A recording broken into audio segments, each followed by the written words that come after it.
Chhaava cinema వస్తే అసలు మొత్తం ఉడికిపోలేదు హిందువుల రక్తాలన్నీ వెండి తెర మీద చూస్తున్నప్పుడు, అంత పెద్ద స్క్రీన్ మీద చూస్తున్నప్పుడు మన వాళ్ళని ఇంత నాశనం చేశారు. ఇప్పుడు జ్ఞానాగ్ని రగులుతోంది జనాల్లో.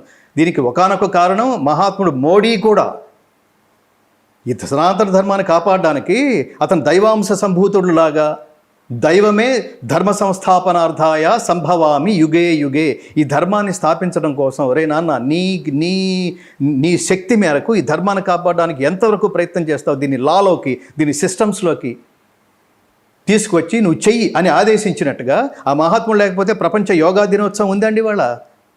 ఆ మహాత్ముడు లేకపోతే ప్రపంచ ధ్యాన దినోత్సవం ఉందండి ఇవాళ.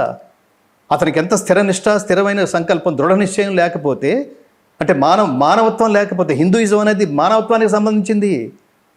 హిందూయిజం అనేది మానవత్వానికి సంబంధించింది. కేవలం ఒక పర్టికులర్ ఏమంటారు మతానికి సంబంధించింది కాదు. మతం అంటే ఒక వర్గానికి సంబంధించింది. ధర్మం అంటే సార్వజనీనత కలిగింది. హిందూయిజం అనేది ధర్మం, మతం కాదు.